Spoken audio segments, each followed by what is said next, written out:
I'll cut down everything in my way.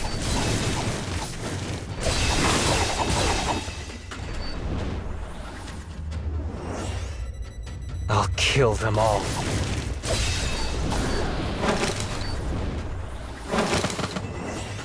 Enemy reinforcements confirmed. Eliminating.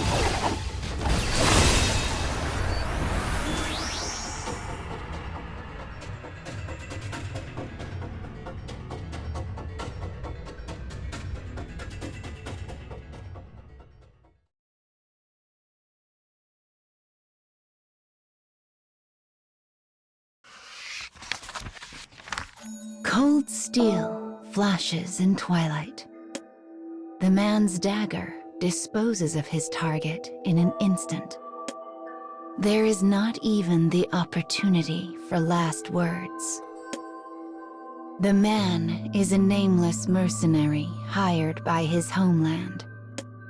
His job is to accompany a gifted assassin and assist her whenever she eliminates important figures.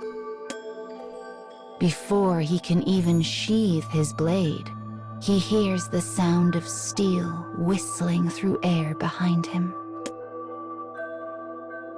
Another target falls, never to rise again. A beautiful assassin stands over the body. Her eyes are the cold ice of riverbed obsidian. She is the assassin he is tasked with assisting. The pair has accomplished much in the short time they have been together. "You're quick," says the woman, as she wipes a bit of blood from her blade.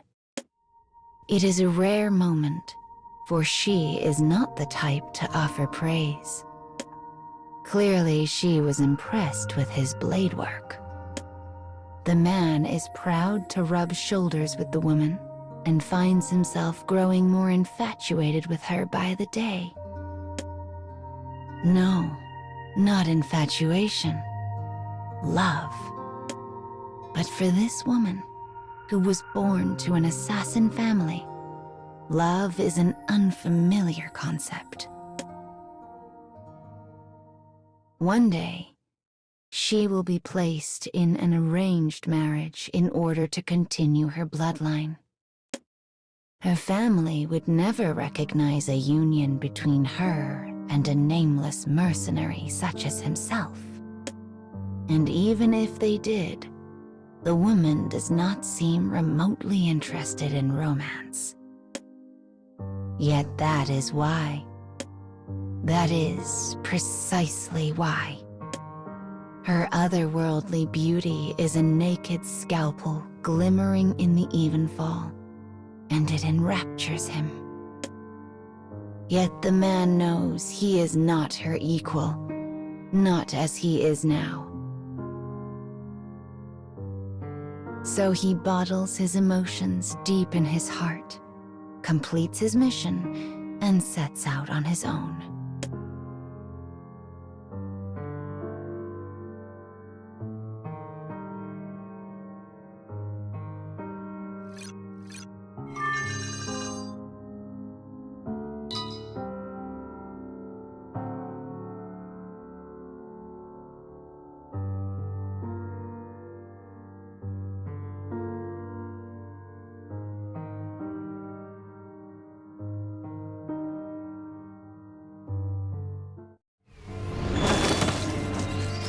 I'm not afraid.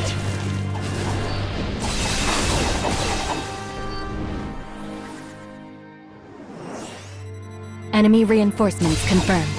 Eliminating.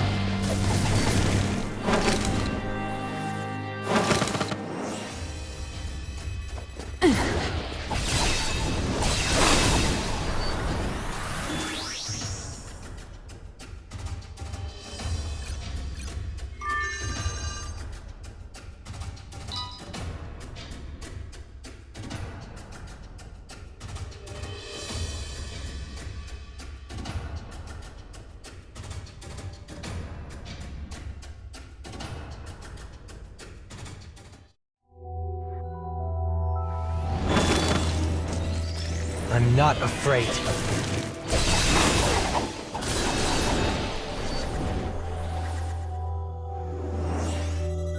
Enemy reinforcements confirmed. Eliminating.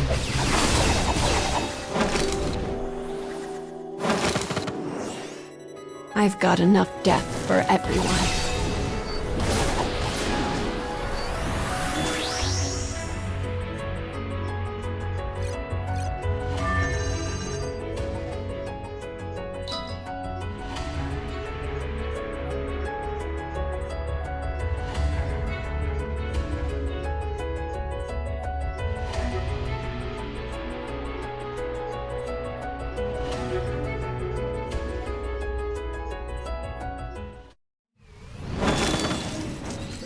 Commencing mission.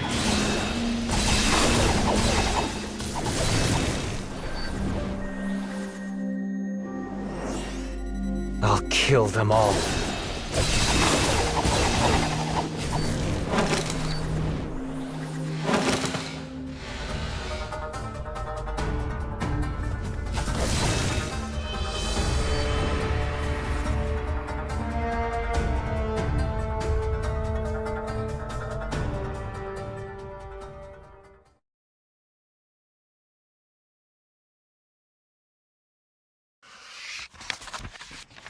Years have passed since the mercenary and assassin last crossed paths.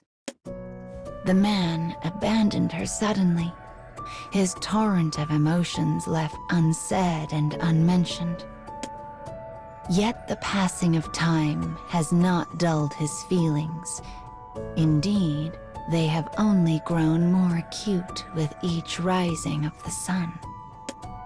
He has moved beyond attraction, beyond love. It is obsession now. He forgets the worth of all other things and uses his tenacity to discover repeated success in his trade.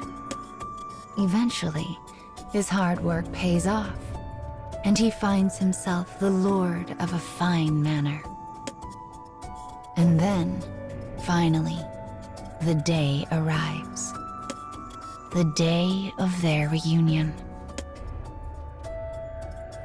The silhouette of a woman shimmers into existence. The figure moves with hidden grace and purpose. Her appearance has been disguised with false hair, heavy makeup, and a cloak. Her identity should be an enigma, a mystery. Yet he knows. One glance at those obsidian eyes is all he needs. She passes him without a word or look. Her presence is 1,000 icicles on his skin. He can sense her skill, feel it. She is something beyond all measure. It takes all of the man's considerable will not to collapse in the presence of her aura. The air quivers as they pass. He reaches for the dagger in his pocket, but the woman slips past before he can act. He turns to watch her go, squirming with bubbles of delight. He has been waiting for this day. It is why he worked so desperately to gain fame and fortune enough to own his own estate, so he could finally become her target.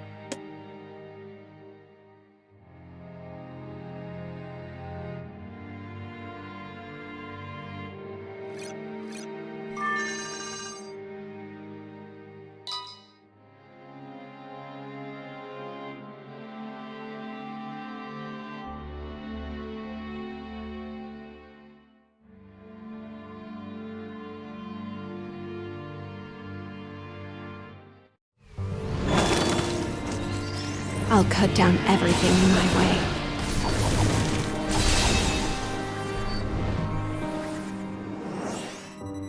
Enemy reinforcements confirmed. Eliminating.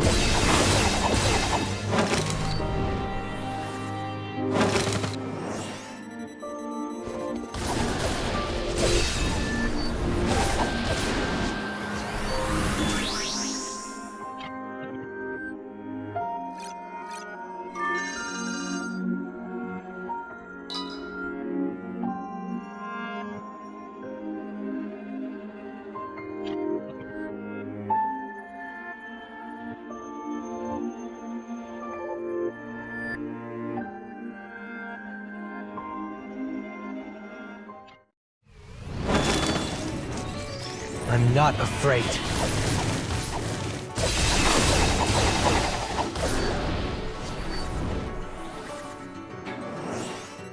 Enemy reinforcements confirmed.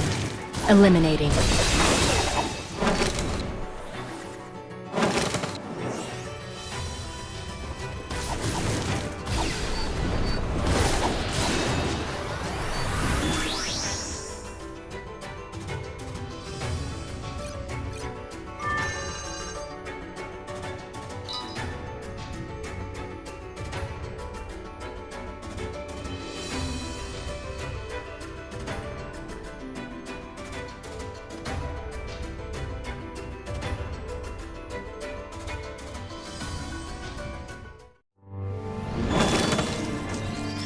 I'll cut down everything in my way.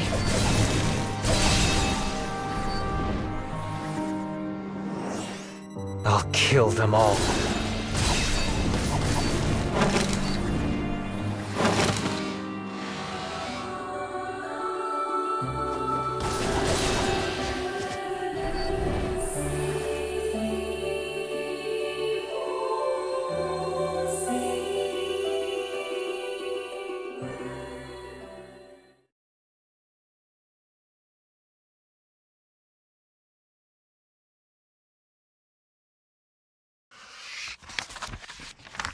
Night falls on the day of the mercenary's reunion with the assassin.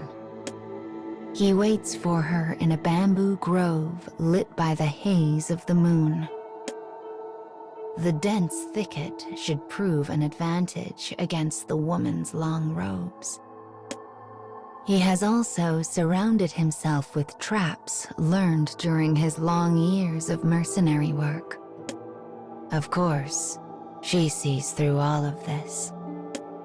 Yet despite her awareness of the situation, she slips through his traps and stands boldly before him. She is bewitching. Moonlit rapture. His breath catches in his throat as he grasps his dagger. Somehow, impossibly, her allure has only grown stronger over the years. The man suddenly understands that she can never be his. No, impossible. Such a thing would only serve to sully her beauty, as one might dull a blade while fighting a sandstorm. He has but one desire left.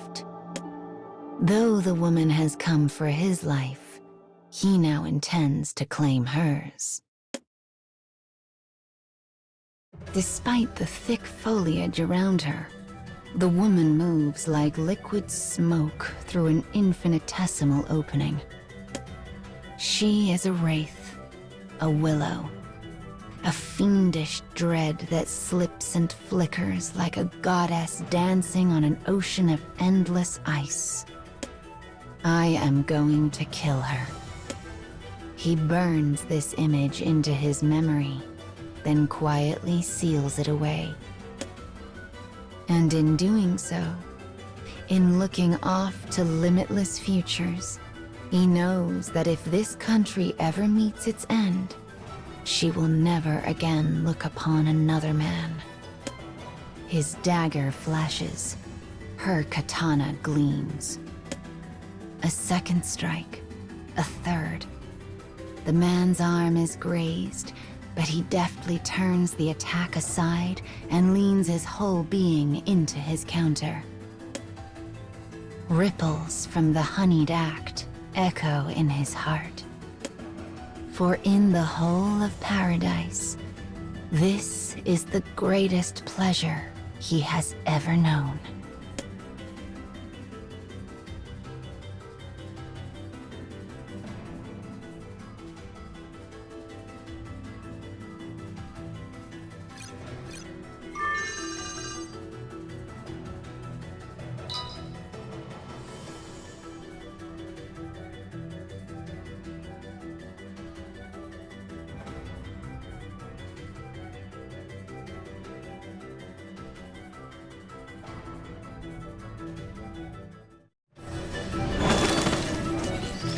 I'll cut down everything in my way.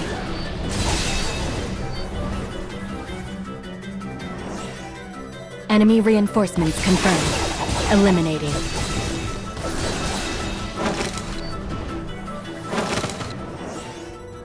I'll kill them all.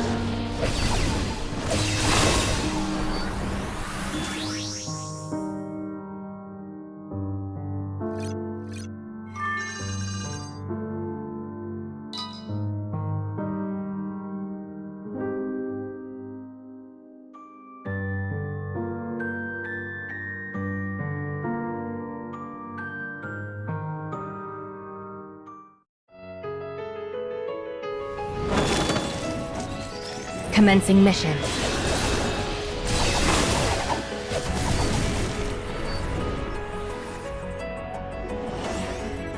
I'll kill them all.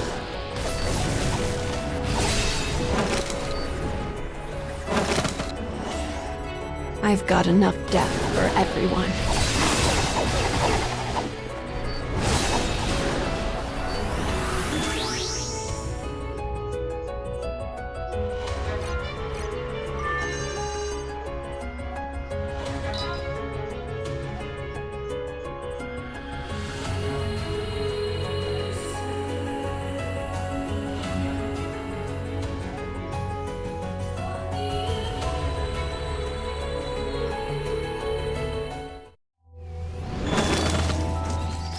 I'm not afraid.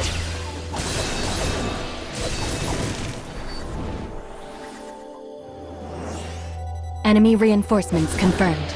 Eliminating.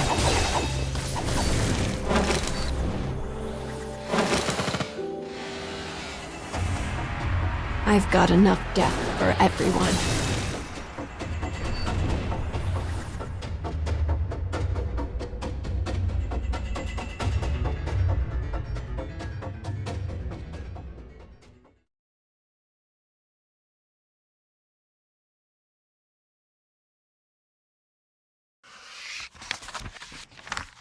Each time the man brandishes the dagger, he feels the woman's body growing ever closer to his own. Crimson seeps from her wounds to lie gleaming in the light of the moon. The woman staggers, her eyes empty. She has lost much blood. This is the peak of my pleasure. Yet, as the man grips his dagger and readies to end her life, he realizes something. His intellect is honed, sharp. His obsession deep, pure. These things have driven him to the brink of madness. And he is tumbling into endless hallucination. He rallies himself and dispels the illusion, reclaiming his sanity against all odds. But the moment the woman's katana grazed his arm, his fate was already sealed by the poison on the edge of the blade. His foggy consciousness desperately attempts to train his vision on the assassin. But she is a featureless blur. The man cannot read her expression. He does not know how she looks at him. Yet he keeps going all the same. I am the one who must end you. Fuel returns to his soul, and he brandishes his dagger anew. You should have stayed within the illusion, murmurs the woman. Her words drift through the air toward the man who lies crumpled in a pitiful heap. After so many years, his blade work had grown even more precise. And because she knew this, she did not wish to kill him. Instead, she wished only to render the powerful man powerless. Yet his intellect combined with her immaturity and ended up removing his future. I will remember your skill, she whispers. With a sad sigh, she takes her leave of the bamboo grove. The man's corpse gazes forlornly at the clouds that drift endlessly across the sky. And for reasons known to none, the smile on his face is brighter than the moon.